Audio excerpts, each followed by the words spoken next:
네, 오늘 창세기 37장부터 요셉 이야기가 시작됩니다. 그 요셉 이야기는 성경에 나오는 여러 개인에 관한 이야기들 중에서 가장 긴 이야기가 바로 이 창세기에 나오는 요셉 이야기입니다. 이 37장 오늘부터 시작해서 다음 주에 김진 목사님이 강의하실 38장 다말 이야기를 제외하고는 거의 이 창세기가 끝날 때까지 요셉 이야기가 이어집니다. 오늘 2절 보면요, 이 이야기는 시작하자마자 앞으로 이 가정에 무엇인가 좋지 않은 일이 생기겠구나, 이런 느낌을 갖게 됩니다. 요셉은 17 소년이었고 형들이 많이 있었지만 그 형들은 대부분 그 요셉과 어머니가 달랐습니다. 그래서 갈등이 생길 만한 그런 가정 배경을 갖고 있었죠.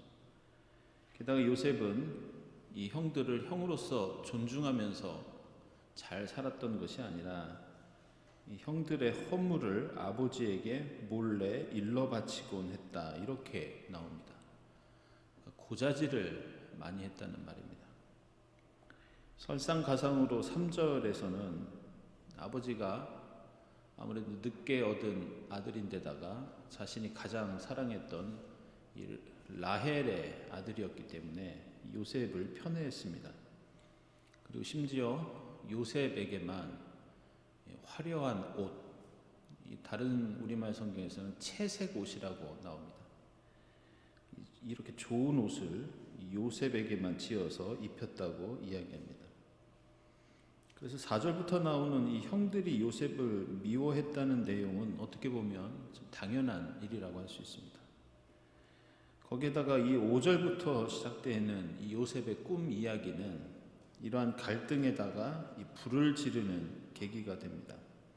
그 꿈 내용은 우리에게 잘 알려져 있듯이 이 형들의 곡식단이 요셉의 곡식단을 향하여 절을 하는 그런 광경이었습니다.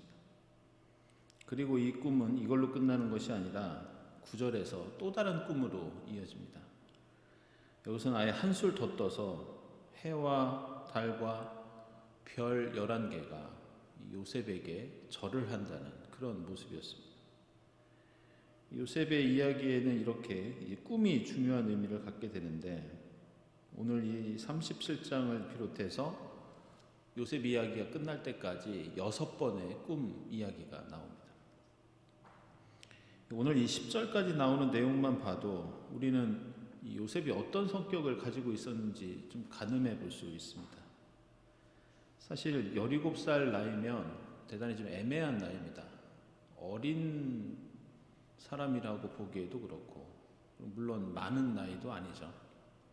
근데 오늘 말씀 보면 요셉은 매우 순진하면서도 또 어린아이 같고, 또 한편으로는 좀 눈치가 없었던 것 같습니다. 2절에서 형들의 허물을 아버지에게 일러 바쳤다는 내용이 나오는데, 여기에서 이 고자질이라는 히브리어가 이 나바라고 하는데요, 이게 그냥 누구의 말을, 누구에 관한 것을 전하는 것이 아니라 조금 악의적으로 거짓말해서 전하는 것을 나바라고 합니다. 예를 들어서 민수기 13장 32절 보면 이스라엘 백성들이 가나안 땅에 정착할 때 미리 정탐꾼을 보내서 가나안 땅이 어떤 상황이 있는지 알아오라고 그렇게 보내는데, 그때 거짓말로 일부러 나쁜 소식을 전했다고 했을 때 그때 이 나바라는 말을 사용합니다. 따라서 요셉은 아버지 야곱에게 이 형들에게 있었던 일들을 단순히 전달만 한 것이 아니라 아마 허위 보고를 좀 했던 모양입니다. 그래서 그것 때문에 더 형들이 그를 미워했을 가능성이 큽니다. 그리고 그가 얼마나 순진하고 이 요셉이 눈치가 없었는지는 자신의 꿈을 형들에게 말하는 장면을 보면 알 수 있습니다. 아마 요셉은 지금 꿈꾸고 나서 대단히 기분도 좋고 뭔가 흥분이 되고 또 신기해하면서 아주 대단히 고조된 그런 기분으로 형들에게 이야기를 합니다. 7절을 히브리어로 직역하면, 그래서 우리말 성경하고는 조금 다른데요, 보세요라는 말이 3번이나 반복됩니다. 그래서 다시 제가 번역을 하면 다음과 같습니다. 보세요, 우리가 밭에서 곡식단을 묶고 있었어요. 보세요, 내 단이 일어서고, 보세요, 당신들의 단이 나의 단을 둘러서서 절을 했어요. 이런 말을 지금 형한테 눈치 없이 하고 있습니다. 이런 자랑을 하는데, 사실 제가 요셉의 형들이었어도 보세요, 보세요, 보세요 하면서 저런 말을 하면 상당히 짜증이 났을 것 같습니다. 9절에서 요셉은 두 번째 꿈을 말할 때에도 보세요라는 말을 2번 반복합니다. 처음에 비하면 줄어든 것이지만 이 꿈 내용을 조용히 얘기해도 그 내용 때문에 형들이 화를 낼 텐데, 마치 약을 올리는 것처럼 이전에는 3번 보세요 하면서 얘기를 하더니 이번에는 2번 보세요 하면서 내용으로는 더 충격적인 얘기를 합니다. 이런 요셉의 성격과 행동 때문에 4절 보면 형들이 요셉을 미워해왔고 그에게 말 한마디도 다정스럽게 하는 법이 없었다고 나옵니다. 그리고 5절에서도 형들은 그를 더욱더 미워했고, 8절에서도 형들은 그가 꾼 꿈과 그가 했던 말 때문에 더욱더 미워하였다, 이렇게 나옵니다. 안타까운 것은 4절 보면 한마디도 다정스럽게 하는 법이 없었다, 이런 표현이 나오는데요, 이 구절을 직역하면 그들은 샬롬을 말할 수 없었다, 이런 뜻입니다. 따라서 요셉 이야기의 서두, 다시 말하면 요셉이 이집트로 팔려가는 이야기가 아직 본격적으로 시작되지도 않았는데 우리는 요셉과 형들 사이에 얼마나 큰 갈등이 일어나고 있었고, 이것은 그 가정에 샬롬이 없었다, 평화가 사라지고 있었다, 이렇게 볼 수 있습니다. 그리고 그 갈등은 이렇게 요약해서 표현할 수 있습니다. 요셉은 형들을 향해 3번이나 보세요, 보세요, 보세요. 형들은 요셉을 향해서 역시 3번이나 미워하고 미워하고 미워하였다. 대단히 안타까운 장면이 보세요와 미워하였다가 3번씩 반복되면서 그 가정의 상황이 어떤 것인지 알 수 있습니다. 이런 이유로 8절을 보면 형들이 꿈 얘기를 듣고 내가 우리의 왕이라도 될성 싶으냐, 이런 대목이 나오는데, 사실 이 구절은 이렇게 질문 비슷하게 반문을 하는 게 아니라 결코 할 수 없다는 뜻입니다.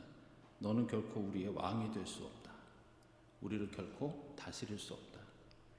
얼마나 강력한 말이냐면요, 이게 할 수 없다라고 나올 때 그 히브리어에는 부정어가 대체로 2 종류가 나오는데, 하나는 R이라는 표현이고 하나는 Law라는 표현입니다. Law라는 표현은 주로 10계명 같은 데 사용됩니다. 여기서 Law를 사용합니다. 그래서 지금 형들은 요셉에게 무척 화가 나서 단순히 그런 일이 벌어질 수 있겠느냐 반문하는 것이 아니라, 어떻게 내 입에서 감히 그런 말이 나올 수 있냐, 절대로 그런 일은 일어나지 않을 것이고 일어나서도 안 된다, 강하게 반발하는 장면입니다. 요셉은 형들의 반응이 시원치 않은 것을 보고 아버지한테 달려갑니다. 똑같은 얘기를 하죠. 근데 그렇게 아버지가 사랑했던 요셉인데도 그가 했던 말이 이 가정에 얼마나 큰 분란을 일으킬 것인지 아버지는 알았기 때문에 이 요셉을 꾸짖는 장면이 나옵니다. 사실 이러한 갈등은 이 요셉이 꾸었던 꿈이 가지고 있는 매우 중요한 다른 면을 좀 퇴색시키는 어떤 그런 작용을 하게 됩니다. 요셉의 꿈에서 이상한 것은 사실 이 꿈이 이 가정하고는 어울리지 않는 꿈입니다. 왜냐하면 이 꿈에 나오는 곡식단은 이 농사와 관련된 이미지인데 이 야곱의 가정은 농사 짓는 집이 아니고 양을 치던 목자들이었습니다. 일반적으로 꿈은 자신이 하는 일과 관련된 것들이 많은데 따라서 이 꿈은 그냥 정신 분석학적으로 자기 무의식에 있던 어떤 그런 생각들이 올라온 것이 아니라 하나님의 계시로서의 성격을 갖고 있다고 할 수 있겠습니다.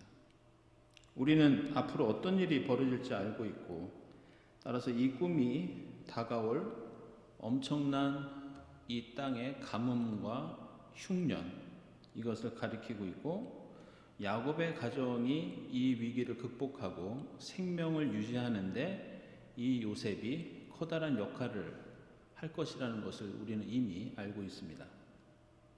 게다가 요셉이 두 번째 꾸었던 꿈은 이 해와 달과 별 11개가 요셉에게 절을 했다는 내용인데 사실 이것도 충격적인 내용입니다.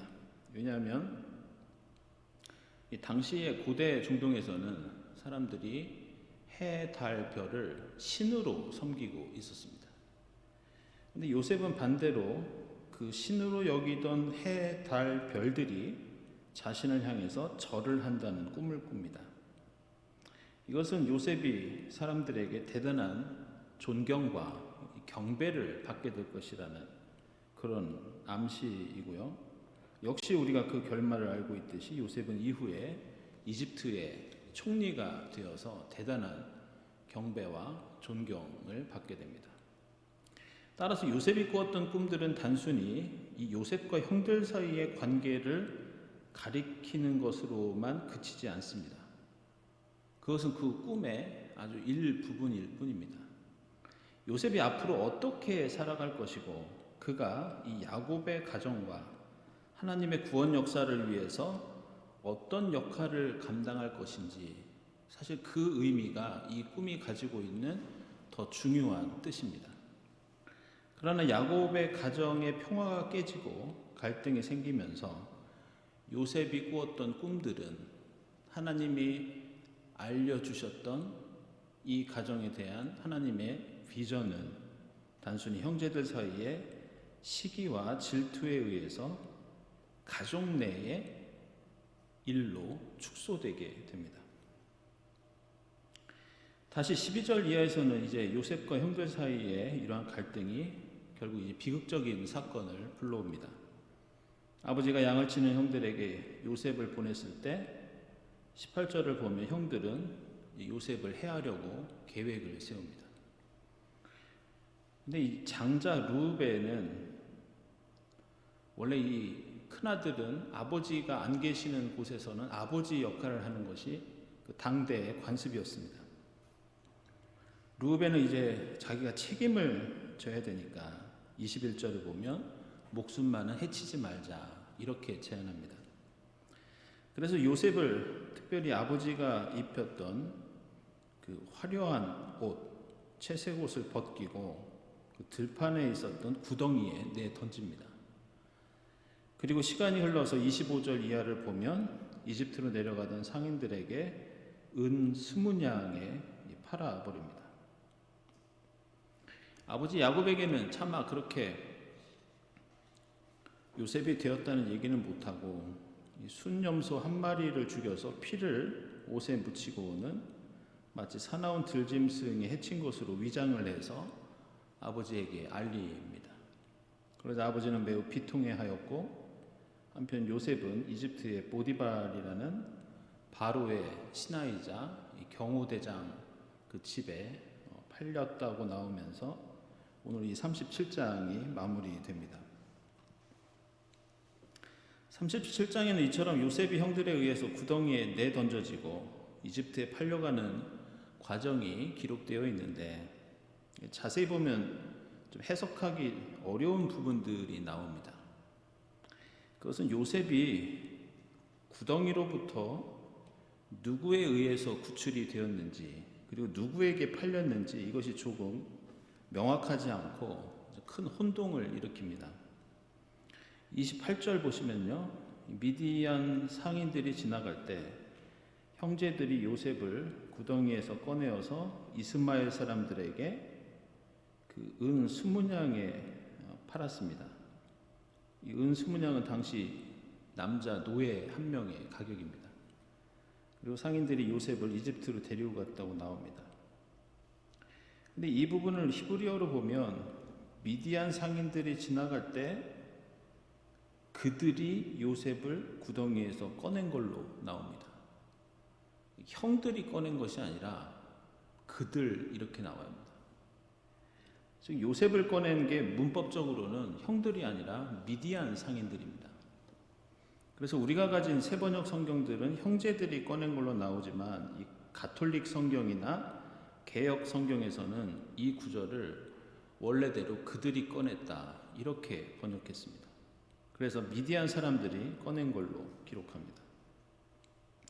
근데 여기서 다시 또 문제가 되는 게 36절입니다. 미디안 사람들이 구출해서 이스마엘 사람들에게 팔았으면 이스마엘 사람들이 이집트에서 보디발에게 요셉을 팔았어야 하는데 36절 보시면 이집트에서 요셉을 보디발에게 판 사람들은 이스마엘 사람들이 아니라 다시 미디안 사람들로 나옵니다. 그리고 39장 1절을 보면 요셉을 이집트로 끌고 간 사람이 다시 이스마엘 사람들로 나옵니다. 마치 요셉 한 사람 두고 미디안 사람과 이스마엘 사람들이 주거니 받거니 하는 것처럼 그렇게 기록되어 있습니다. 이것을 이해하기 위해서는 그 사사기 8장 24절을 보면 이런 말씀이 나옵니다. 미디안 군은 이스마엘 사람들이므로 모두 금 귀고리를 달고 있었다. 다시 말하면 미디안 군대와 이스마엘 사람들이 같은 사람들로 나옵니다. 따라서 성경에서는 오늘 28절처럼 미디안 사람과 이스마엘 사람들을 다른 사람들로 구분하는 경우도 있고 그 이후에 나오는 것처럼 같은 사람들로 여기는 경우도 있습니다. 다시 말해서 오늘 성경에서는 28절에서는 요셉이 형들에게 구출된 것이 아니라 미디안 상인들에게 구출되었고 이스마엘 사람들에게 팔리게 됩니다. 그렇다면 누가 요셉을 구덩이에서 끌어내고 누가 누구에게 팔아넘긴 것이 왜 그렇게 중요하냐? 이 문제를 지금 상세히 말씀드리는 이유는 요셉의 형들이 처음부터 세웠던 계획들이 전혀 이루어지지 않았다. 이것을 말씀드리기 위해서입니다. 18절을 보면 형들은 요셉을 죽이려고 했지만 요셉은 끝까지 죽지 않습니다. 22절을 보면 구덩이에 넣고 그대로 두자고 했지만 요셉은 구덩이에서 나옵니다. 25절에서 그대로 이스마엘 사람들에게 팔자고 했지만 요셉을 판 것은 형제들이 아니었습니다. 오히려 28절에서 요셉의 형들은 요셉을 끌고 나오지 못했고 그래서 나중에 르우벤이 빈 구덩이를 보고 형제들에게 요셉이 사라졌다고 소리칩니다. 결국 오늘 동생을 죽이든지 구덩이에 그대로 두든지 아니면 팔아넘기든지 형제들은 갑론을박을 하면서 고민을 했지만 그들은 그 어떤 것도 원래 의도하던 계획대로 이루지 못합니다. 형들은 요셉이 미워서 어디 한번 그 꿈이 이루어지나 앙심을 품고 해칠 계획을 세웠지만 어느 것 하나 제대로 실행되지 않았고 그 꿈대로 하나님께서는 요셉을 통해서 야곱의 가정을 살리시고 하나님의 약속과 구원의 역사를 계속 이어가십니다. 그리고 반대로 인간이 꾀를 부리고 무엇인가 하나님의 뜻을 벗어나 무엇인가 도모한다는 것들은 모두 그 가정에 갈등과 상처를 가져올 뿐이었습니다. 이 성경은 권선징악과 인과응보를 넘어선 더 심오한 삶과 신앙의 의미를 전달하고 있습니다. 하지만 그렇다고 악을 행하면 대가를 치른다는 그런 사상이 전혀 없는 것은 결코 아닙니다. 인간이 살아가는 모습 속에는 불가해한 영역과 역설적인 일들, 그리고 우연한 사건들도 많이 있습니다. 그러나 우리가 이 나비 효과라는 말을 한번 생각해 본다면, 나비의 날개짓도 그러한 영향을 끼칠 수 있는데, 우리가 누군가를 미워하고 누군가에게 잘못된 행동을 한 것이 미래에 어떤 영향도 끼치지 않을 것이라고 생각한다면 그것 역시 잘못이라고 할 수 있습니다. 오늘 요셉의 이야기 속에도 그런 의미를 담고 있는 장면이 나오는데요. 32절을 보시면 야곱의 아들들은 벗겨진 옷만 남기고 사라진 그 요셉의 옷에 피를 묻히고 이 피 묻은 채색 옷을 아버지에게 가져와서 이렇게 말합니다. 이 옷이 아버지의 아들 요셉의 옷인지 잘 살펴보시기 바랍니다. 그러자 33절을 보면 그 옷을 알아보고서 야곱은 통곡을 합니다. 여기서 이 알아본다라고 하는 단어는 히브리어로 나카르라고 하는데, 이 나카르라는 말이 예전에 언제 어디서 어떤 일로 사용되었는지 우리가 안다면 지금 아들의 피 묻은 옷을 알아보는 이 야곱의 상황이 얼마나 극적인 것인지 우리는 깨달을 수 있습니다. 그렇다면 이 단어가 옛날에 언제 사용됐느냐? 그것은 창세기 27장 23절에서 예전에 야곱이 자기 두 팔에 털을 붙이고 아버지 이삭에게 자신이 마치 형 에서인 것처럼 속이고 형의 축복을 가로챘을 때 이 단어가 똑같이 나옵니다. 당시 아버지 이삭은 야곱의 두 팔이 형 에서의 손처럼 털이 나 있으므로 그가 야곱인 줄 몰랐다. 나카르하지 못했다. 이런 표현이 나옵니다. 아버지 이삭을 제대로 알아차리지 못하도록, 나카르하지 못하도록 속였던 이 야곱은 이제는 지금 다시 자신의 아들들이 피 묻은 요셉의 옷을 가지고 와서 아버지 야곱을 속이고 있는데 그 옷을 요셉의 옷으로 나카르, 알아차리면서 자신도 속고 슬퍼하며 통곡하고 있는 것, 이것이 바로 오늘 장면입니다. 그런데 이것이 끝이 아니라 이 비슷한 일은 야곱이 아버지 이삭을 속이고 형 에서를 피해서 삼촌 라반의 집에 갔을 때에도 비슷한 일이 벌어집니다. 창세기 29장에서 야곱이 라반의 딸과 결혼할 때 야곱은 라헬을 사랑했지만 첫날 밤에 삼촌 라반은 야곱이 사랑하던 라헬 대신에 큰딸 레아를 야곱의 방에 대신 들여보냅니다. 그런데 야곱은 그 레아를 알아차리지 못하고 레아와 결혼합니다. 결국 아버지 이삭을 속여서 자신을 형 에서로 알게 하였고, 자신이 야곱인 것을 제대로 알지 못하게 했던 그 야곱은 그 후로 삼촌 집으로 가서 자신보다 더 남을 잘 속이는 삼촌 라반에게 사기 결혼을 당하고 레아를 레아로 제대로 알아보지 못합니다. 그때 레아와 그 몸종을 통해 낳았던 아들들이 지금 가짜 요셉의 옷을 들고 이 아버지 앞에 서 있습니다. 다시 야곱에게 피 묻은 채색 옷을 주고 제대로 알아차리지 못하게 해서 이 집안에 엄청난 비극이 다시 생겼다는 것, 이것이 오늘 요셉 이야기 속에 담긴 인간의 어리석음이 가져온 하나의 비참한 현실이라고 할 수 있습니다.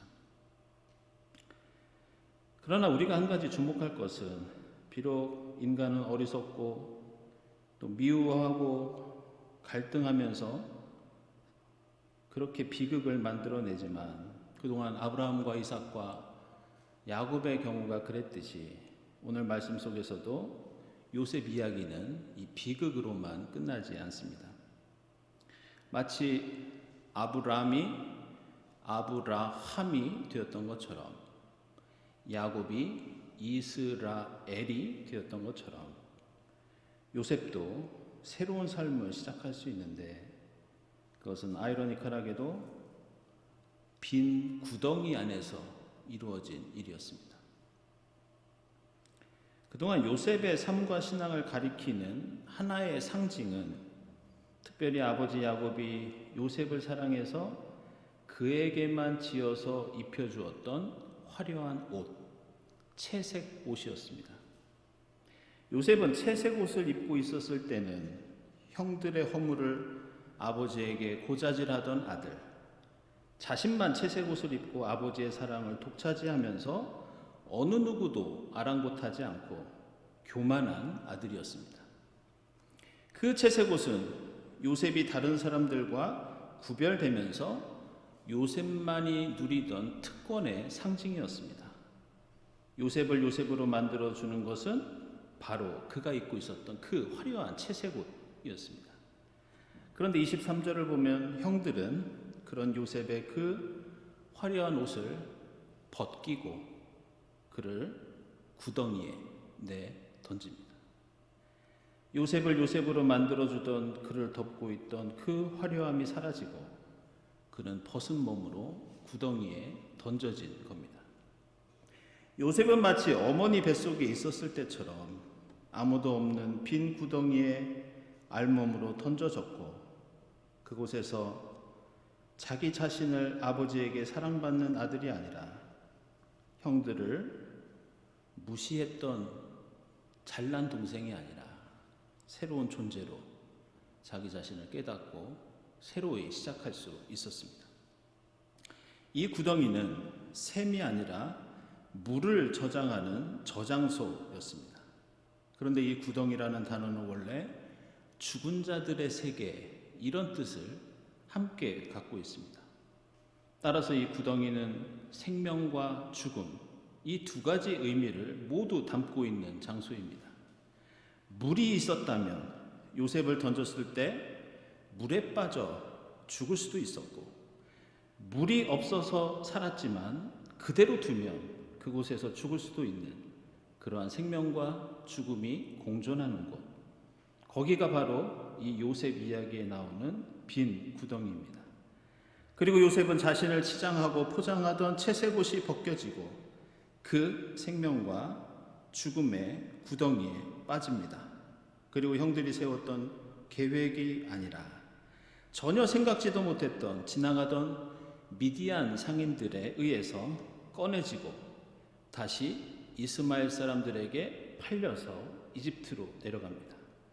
그리고 그 과정에서 요셉은 벗겨지고 던져지고 건져져서 아브라함처럼 이스라엘처럼 새로운 존재가 됩니다. 그리고 그 빈 구덩이는 이제 죽음이 아니라 생명의 공간, 빈 곳이 아니라 무엇인가 새로운 의미로 채워지는 그런 공간이 됩니다. 마지막으로 우리가 주목할 것은 이러한 요셉의 새로운 삶과 신앙이 더욱 단단해질 수 있었던 요셉 이야기에 중요한 모티브가 있는데 그것은 바로 요셉이 꿈을 꾸고 또 그가 나중에 다른 사람의 꿈을 해몽했던 꿈이었습니다. 이 성경에 나오는 이 꿈꾸다라는 단어는 히브리어로 이 할람이라고 합니다. 그런데 이 단어는 고대 이스라엘과 깊은 관계가 있던 이 이디오피아 언어에서는 단단해지다, 강건해지다 이런 뜻을 갖고 있습니다. 근데 이 히브리어의 사전적인 의미가 흥미롭습니다. 히브리어 이스라엘 사람들에게 이 할람, 꿈꾸다는 원래 의미가 사춘기에 이르다, 이런 뜻을 갖고 있습니다.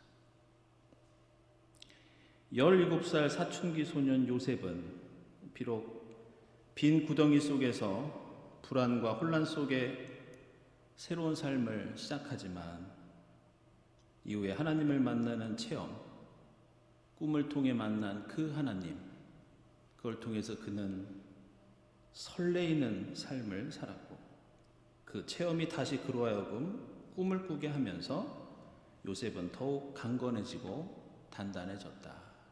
이런 이미지들이 오늘 이야기 속에 들어있습니다.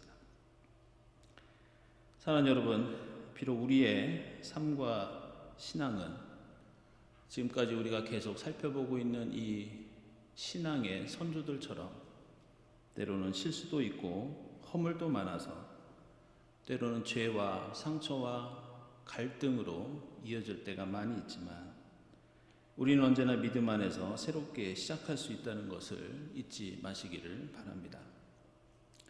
무엇보다 우리를 감싸고 있는 이 화려한 채색 옷을 벗어 던질 수 있기를 바랍니다.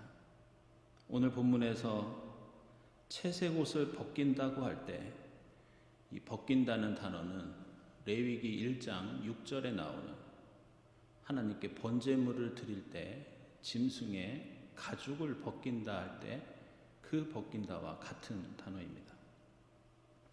하나님 앞에서 나를 포장하고 규정하는 모든 교만과 욕심과 이기심의 채색 옷을 벗어 던지고 깊게 파인 빈 구덩이 속에서 항상 말씀과 기도로 거듭날 수 있기를 바랍니다.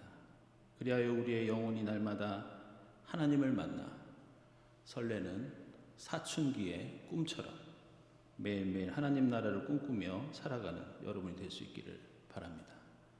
말씀을 묵상하면서 함께 기도드리겠습니다.